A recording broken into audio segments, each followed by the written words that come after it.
Bismillahirrahmanirrahim. Bapak Ibu sidang majelis tarwih yang dirahmati Allah, Assalamualaikum warahmatullahi wabarakatuh.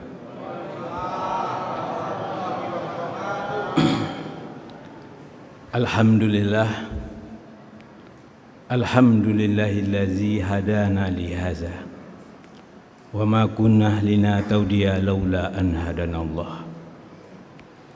Asyhadu an la ilaha illallah wahdahu la syarikalah wa asyhadu anna Muhammadan abduhu wa rasuluh la nabiyya ba'dah. Ya ayyuhal hadirun ittaqullah haqqa tuqatih wa la tamutunna illa wa antum muslimun. Ya ayyuhallazina amanu taqullah wa qulu qawlan sadida yuslih lakum a'malakum wa yaghfir lakum dzunubakum wa may yuti'illaha wa rasulahu faqad faza fawzan 'azima. Bapak Ibu yang dirahmati Allah, puji syukur mesti terlahir dari lubuk hati kita yang paling dalam atas banyaknya nikmat yang Allah berikan kepada kita. Salah satu nikmat yang tidak terhitung nilainya adalah nikmat manisnya iman. Manisnya ketika diri dan jiwa ini merasakan suatu kenikmatan ketika berada dalam ketaatan kepada Allah Subhanahu wa taala. Ramadan pertama sampai hari ini telah mengajarkan kepada kita bagaimana rasa manisnya nikmat iman. Seperti seorang yang belajar berenang. Awal-awalnya berat mengayunkan kakinya, tapi seiring berjalan waktu, ketika dia mulai berenang, bisa mengapung, maka ia menikmati indahnya berenang. Begitu pula kita dengan Allah Subhanahu wa taala. Setiap diri mesti menjadikan Ramadan sebagai sarana untuk belajar bagaimana dekat dengan Allah Subhanahu wa taala. Salawat dan salam tak lupa kita kirimkan kepada junjungan kita Rasulullah sallallahu alaihi wasallam. Salam juga tercurah kepada keluarganya, kepada sahabatnya dan orang-orang yang setia mengikuti jalannya hingga yaumil akhir. Hari ini saya membawakan judul yang sedikit berbeda, karena saya lihat jadwalnya hari Sabtu saya baca judul yang berbeda dengan apa yang disampaikan oleh MC tadi. Judul yang saya bawakan, keistimewaan pemuda yang berada di dalam ketaatan kepada Allah Subhanahu wa taala. Kenapa pemuda diberikan sesuatu yang istimewa oleh Allah Subhanahu wa taala? Sebelum saya menyampaikan mengulasnya, ingin saya sampaikan sebuah puisi yang dibuat oleh Iqbal tentang harapannya kepada para pemuda Islam. Apa kata Iqbal? Sudahkah kau hidup di zaman ini, di mana sajadahmu putih bertabur debu, mihrabmu dipenuhi sarang laba-laba, lalu khatibmu digiring ke mimbar dengan pedang kayu, lalu pekikan jihad tidak terdengar lagi. Inilah sebuah puisi yang menggambarkan kondisi umat Islam ke depannya. Kalau pemuda-pemuda kita jauh dari syariat Islam, jauh dari keimanan dan ketakwaan. Oleh sebab itu pada malam ini saya mengajak yang muda-muda, ingin saya sampaikan banyak keistimewaan yang diberikan oleh Allah kepada yang muda-muda yang mau belajar Islam sungguh-sungguh. Satu keistimewaan yang diberikan oleh Allah adalah Allah tambahkan petunjuk kepada pemuda yang beriman. Allah tidak janjikan tambahan petunjuk kepada orang tua yang beriman, tapi Allah janjikan tambahan petunjuk kepada pemuda yang beriman. Apa kata Allah di dalam surah Al-Kahfi ayat 13? Nahnu nakussu 'alaika naba'ahum bil haqq. Nahnu, sungguh, nakussu, kami kisahkan, kami ceritakan, alaika, kepada engkau ya Muhammad, naba'ahum bil haqq, kisah cerita yang hak, cerita tentang Ashabul Kahfi, tapi bukan cerita fiktif, tapi adalah cerita yang sesungguhnya, yang Rasulullah sendiri tidak tahu kalau Allah tidak kisahkan. Apa kata Allah? Innahum fityatu, mereka adalah pemuda-pemuda amanu, pemuda-pemuda yang beriman, yang menghabiskan waktunya untuk belajar agama Allah, menghabiskan waktunya untuk belajar Al-Quran, belajar kepada para alim ulama. Orang-orang seperti itu Allah janjikan kepada mereka,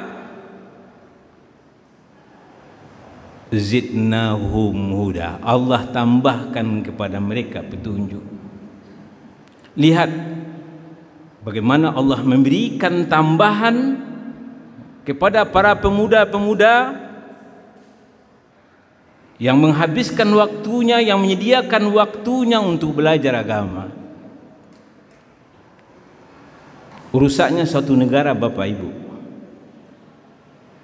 bukan karena kepintaran orang-orang zalim mengacak-acak negeri kaum muslimin, tapi salah satunya adalah menjauhkan pemudanya dari syariat Islam. Oleh sebab itu, kepada para pemuda yang hadir malam ini, hendaklah engkau persiapkan dirimu untuk belajar agama ini dengan benar. Kemuliaan, kebaikan bagi seseorang bukan karena harta yang banyak, tetapi adalah ketika Allah menambahkan ilmu agama kepadanya. May yuridillahi khaira, barang siapa yang dikehendaki oleh Allah pada dirinya kebaikan, yufaqihu fiddin, dia memiliki kefakihan dalam beragama. Oleh sebab itu Bapak Ibu, menjadi kewajiban bagi kita bersama untuk mempersiapkan generasi muda, anak-anak kita, untuk memegang pilar-pilar perjuangan ini. Kemerdekaan Republik Indonesia belum tentu bisa diproklamirkan kalau pemuda-pemuda Indonesia tidak memaksa Soekarno-Hatta untuk segera memproklamirkan kemerdekaan. Karena yang muda punya pemikiran yang cerdas, pertimbangan yang matang, dan itu tidak dimiliki oleh generasi tua. Yang kedua adalah mendapatkan perlindungan di akhir kiamat nanti ketika tidak ada perlindungan. Dia adalah satu dari 7 kelompok yang dijanjikan oleh Allah Subhanahu wa taala mendapatkan perlindungan ketika tidak ada perlindungan kecuali dari Allah Subhanahu wa taala. Karena pemuda yang tumbuh dewasa dalam beribadah kepada Allah, Allah akan memberikan keistimewaan kepada mereka. Karena masa muda rentan terhadap godaan hidup dan cenderung menjauh dari Islam. Tapi kalau ada pemuda yang menyediakan waktunya untuk belajar agama, menuntut ilmu, maka dia mendapatkan hak istimewa dari Allah Subhanahu wa taala. Wahai pemuda, hak yang ketiga yang Anda miliki adalah anak-anak muda yang taat, yang baik agama dan akhlaknya akan dimudahkan oleh Allah mendapatkan jodoh. Apa kata Nabi? Apabila datang kepadamu wahai para orang tua, seorang laki-laki, seorang pemuda yang baik agama dan akhlaknya, maka terimalah. Oleh sebab itu kita para orang tua jangan lagi cari menantu melihat dari sisi materinya. Kalau lihat dari sisi materinya kita pasti akan kecewa. Tapi lihatlah dari sisi din, agama dan akhlak. Allah membedakan, Nabi membedakan di sini antara agama dan akhlak.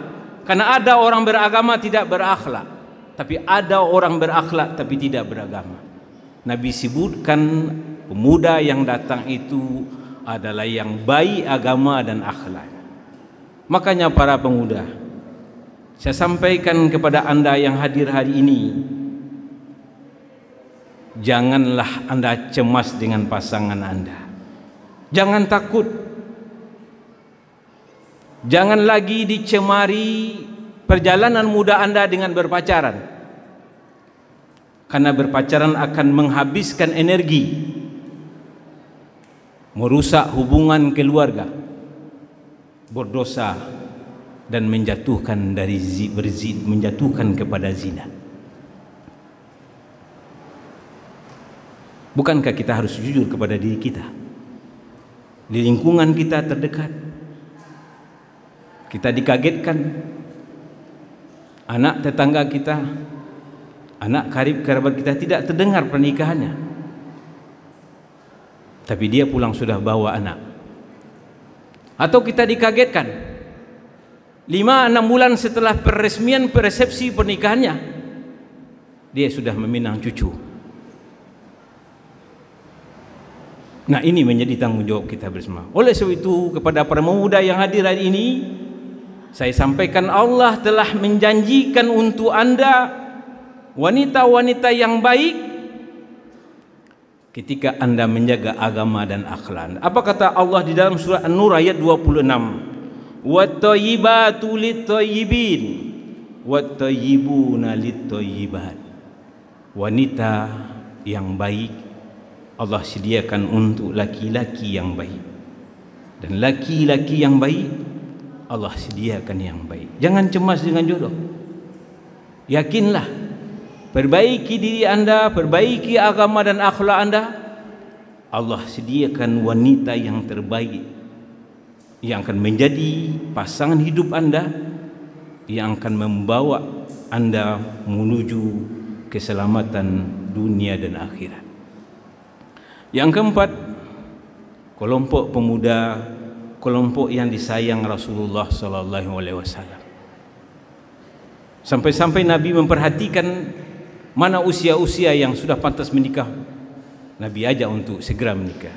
Ya masyarakat sabah, wahai pemuda, man istata'a minkumul ba'ah falyatazawwaj. Barang siapa di antara kalian wahai pemuda yang sudah punya kemampuan untuk menikah, maka segeralah menikah. Karena menikah memelihara pandangan dan menjaga kemaluan. Bapak Ibu yang dirahmati Allah, saya ingin sampaikan seorang pemuda yang menghabiskan waktunya untuk belajar agama dan ilmu. Dia adalah Muhammad Kamal Ismail. Siapa itu Muhammad Kamal Ismail? Ada Bapak Ibu yang tahu? Dia adalah seorang pemuda Mesir, seorang arsitek yang lebih memilih menjauh dari publik, tapi menghabiskan waktunya untuk belajar di Eropa dengan 3 gelar doktor arsitek Islam. Dialah yang membangun dua kota suci, Masjidil Haram dan Masjid Nabawi. Ada hal yang menarik. Ketika dia diperintahkan untuk membangun Masjidil Haram, dia mendapatkan ilmu bahwasanya dia mesti mencari keramik yang ketika panas dia tidak panas, ketika dingin dia tidak dingin. Dan jenis marmer terbaik itu adalah Tassos yang ada di Yunani. Setelah dia membangun Masjidil Haram, 15 tahun setelah itu dia diperintahkan oleh kerajaan Arab Saudi untuk membangun lagi Masjid Nabawi. Lalu dia berangkat ke Yunani. Setiba di Yunani, ternyata bukit yang 50% marmarnya sudah dibawa untuk Masjidil Haram sudah dibeli orang. Dia tanya sama CEO-nya, kata CEO, marmer sudah tidak ada lagi. Coba tanya sekretaris. Kata sekretaris, sudah dibeli orang, Pak. Dan dia sangat bersedih. Dia pergi ke hotelnya, meninggalkan nomor teleponnya, lalu menyampaikan kalau ada nanti informasi tentang keramik ini, marmer ini, tolong kasih tahu saya. Beberapa waktu berselang dia telepon, wahai Tuhan Muhammad Kamal Ismail, sudah lihat arsip, ternyata marmer yang separuh lagi sudah dibeli oleh orang Arab Saudi. Dia langsung berangkat ke Arab Saudi, dia cari. Ternyata yang punya toko tidak ingat bahwasanya dia pernah membeli marmer dari Yunani.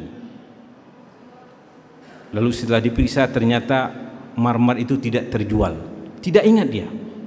Apakah setelah dia ceritakan tentang marmer ini adalah marmer yang istimewa, dia mengucapkan Allahu Akbar.